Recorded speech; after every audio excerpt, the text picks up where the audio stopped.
अभी अपने क्षेत्र के अंदर तो देखो ये चल रहा है, अभी लोकसभा के चुनाव है, तो लोगों में बड़ा उत्साह यहाँ पे देखने को मिल रहा है। लोगों में क्या, मेरे में उत्साह है। हाँ। मैं खुद उन्हीं लोगों में मैं आता हूँ। देखो उत्साह होना भी चाहिए, और लोकतंत्र में सबका अधिकार है कि वो मत का प्रयोग करे। सही बात है। हाँ। सही बात है। तो अब की बार राजस्थान में ये चूरू जो सीट है वो हॉट सीट बनी हुई है। वैसे तो एक सीट और है, लेकिन अपने क्षेत्र की यही है कि हॉट सीट बनी हुई है। कारण पता है आपको? कारण तो दो बहुत ही अच्छे प्रत्याशी हमारे दोनों ही। एक तो जो पीछे कैंडिडेट रहे हैं, सेवाएं दी हैं, और एक वो झाझड़िया जी जो देश के अंदर नाम रोशन किए हैं, कई मेडल उन्होंने हासिल किए हैं। देखो हॉट सीट होना लाजमी इसलिए था कि अभी आपने नोटिस किया होगा बाड़मेर में, थोड़ा चलो बाड़मेर में एक वो है अपना रविंद्र सिंह भाटी। हाँ। उसका कितना खतरनाक क्रेज हो रखा है, क्योंकि युवा है वो। युवा। और यहाँ पर भी क्या है, दोनों युवा है। बिल्कुल। लोग बोलते हैं कि 40 पार लोगों को अधेड़ बोला जाता है, ऐसा नहीं है। एक की उम्र है वो 47 है, एक की 42 है। हाँ, अच्छा दिखने में सेम, समाज से सेम, और जाति का भी सेम है, सेम भी, और अभी फील्ड में भी उतर गए हैं, तो दोनों ने नाम भी किया है। तो अब की बार देखो फील्ड का अलग सीन है। यहाँ पे क्या है कि लोग बोल रहे हैं, जैसे मैं दोनों का इंटरेस्टिंग बताता हूँ। वे एक की चलो राजनीतिक पृष्ठभूमि है, एक बंदा जो है वो बोलते हैं कि भाई 10 साल से सांसद रहा है और 40 साल से राजनीति में। अरे दूसरा बंदा राजनीति में फील्ड में नहीं है, बट संघर्ष और जीवन के फील्ड में वो भी है। 25 साल बिल्कुल 25 साल से वो भी फील्ड में है। भले राजनीति में ना हो, फील्ड में तो वो भी है ना, तो आप उसको ऐसे नहीं कह सकते। बिल्कुल, दोनों ही अच्छे हैं। अब डिपेंड करता है कि ज्यादा अच्छा कौन है। बिल्कुल, ये तो जनता पे है। और ज्यादा अच्छे को वोट देना चाहिए, मेरा तो मानना ये है। ये भी तो सही है ना, बुरा कोई नहीं है। देखो कुछ लोगों का कहना है कि राहुल जी कस्वा जो है पिछले लंबे टाइम से जो है यहाँ पे इस फील्ड में है, तो उनका कहना है कि ये अच्छा है। कुछ लोगों का कहना है कि अगर नए को मौका दिया जाए तो हो सकता है वो विकास का थोड़ा और ध्यान दिया जाए। देखो युवाओं का क्या है, मेरा ही मानना है। देखो अपन ने किसी को कोई भी आदमी हो, अपन ने मौका दिया है, ठीक है, नया आदमी, और वो भी बहुत ही साफ छवि का, युवाओं के लिए इंस्पिरेशन हो, है ना, तो उसको देखकर जो मेरा पर्सनल मानना है कि उसको देखकर और लोग आगे बढ़ने की कोशिश करेंगे कि यार एक गांव का बंदा आके पूरे इंटरनेशनली नाम कमा लिया, है ना, और नाम कमाने के बाद हाथ कट गया, उसके बाद भी एक चीज ये मुझे खास लगी कि एक हाथ से और इतने मेडल जीतना, तो बड़ी बात है। वो आप देखो कि आप जैसे जेवलिन थ्रो है ना, नीरज चोपड़ा का नाम है, आप सब जानते हैं, बच्चा जानते हैं। पर आप लोगों को एक इंटरेस्टिंग बात बताता हूँ मैं। नीरज चोपड़ा भी इनको अपना आदर्श मानता है, देवेंद्र झाझड़िया जी को।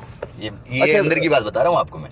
सुनो भाई, मैं इस खेल से पूरा परिचित नहीं हूँ, दोनों का खेल सेम ही है क्या? सेम ही है, बस फर्क ये है, देखो फर्क ये है कि नीरज चोपड़ा है वो पूरे, मान लीजिए जिसके दोनों हाथ है, दोनों पैर हैं, मतलब वो दिव्यांग नहीं है, नॉर्मल आदमी है। वो जो लड़ता है ना, जो खेलता है, उसमें से पार्टिसिपेशन करते हैं। अच्छा। देवेंद्र झाझड़िया जी क्या है कि किसी के मान लो पैर नहीं है, किसी के हाथ नहीं है, किसी के कुछ और प्रॉब्लम है ना, जिसको अपन दिव्यांग बोलते हैं, जिसको अपन दिव्यांग बोलते हैं, उसमें से पूरे वर्ल्ड के अंदर शायद 1.5-2 करोड़ लोग, शायद मैं कंफर्म नहीं बोल रहा, 1.5-2 करोड़ जो दिव्यांग है, 1.5-2 करोड़ है या 4 करोड़ है, मुझे एग्जैक्ट मेरे को नंबर्स पता नहीं है। उनमें से पहले तो अपने देश में मेडल जीते, फिर इंटरनेशनली लगातार 3 बार, 2 बार गोल्ड और 1 बार सिल्वर। बिल्कुल, और वो भी लगातार है, ऐसा बीच में गैप नहीं है कहीं। पहली बार गोल्ड, दूसरी बार गोल्ड, और अब की लेटेस्ट जो था उसमें सिल्वर था, उसमें तीनों में। और तीनों और जो खेल है वो दोनों सेम है, भाला फेंकना है। आपने देखा होगा, भाग के एक लंबा सा भाला होता है, एक लंबा सा लाठी टाइप का होता है, उसको भाग के फेंकना है। तो इधर फर्क ये है कि नीरज चोपड़ा की जो दूरी है वो शायद 88 मीटर या 89 मीटर या 90 मीटर के आसपास उन्होंने फेंका है, ठीक है, तो गोल्ड मेडल जीता। दिव्यांगों में क्या होता है, वो एक हाथ नहीं है तो उतना पावर भी नहीं लगता, तो शायद इनका मुझे से लग रहा है थोड़ा सा कम होता है, 65 से 70 के बीच में होता है शायद, उसमें भी मुझे एग्जैक्ट नंबर याद नहीं है, तो थोड़ा सा इसमें फर्क रहता है। बट मेहनत उतनी लगती है, क्योंकि उसमें आपके पास एक हाथ नहीं है, पावर कम है, पावर कम है, उससे बहुत फर्क पड़ता है। सोनू भाई आप तो एक्टिंग के क्षेत्र में, हाँ जी, एक्टिंग की फील्ड में काम कर रहे हो, हाँ, आप हर मंच हर चीजें हर व्यक्ति से साझा करते हो। हाँ जी, एक चीज मैंने एक वीडियो के दौरान कुछ लोगों ने कहा कि जो एक्टर होते हैं या फिर खिलाड़ी होते हैं वो चुनाव जीतने के बाद कम देखने को मिलते हैं, क्या यार एक कहना बात बताओ आप, बिल्कुल। आप मेरे को ही ले लो आप, मैं चुनाव तो है 19 तारीख को, मैं मुंबई रहता हूँ और मैं 10-15 दिन पहले आ गया। ये है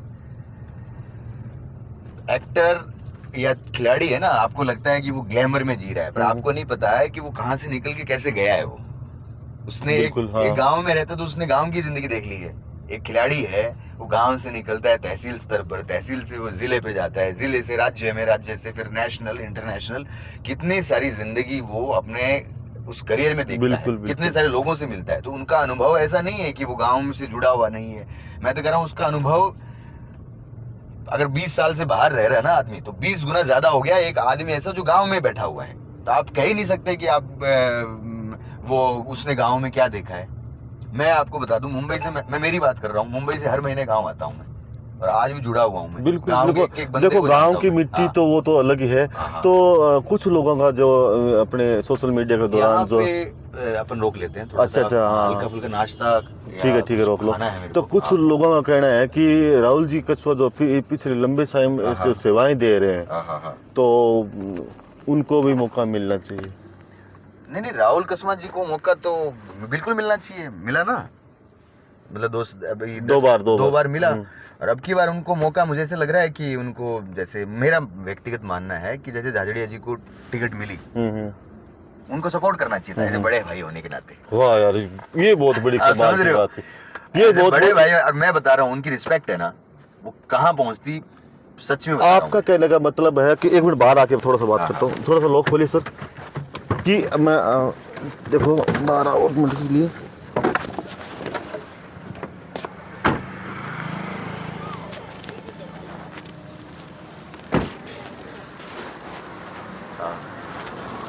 सोनू भाई, आपका कहने का मतलब है कि पार्टी में रहकर अगर वो भाईचारे के नाते मानो, चाहे कुछ भी बड़े भाई या छोटे भाई के नाते उनको सपोर्ट करते तो अच्छा लगता, ये ना?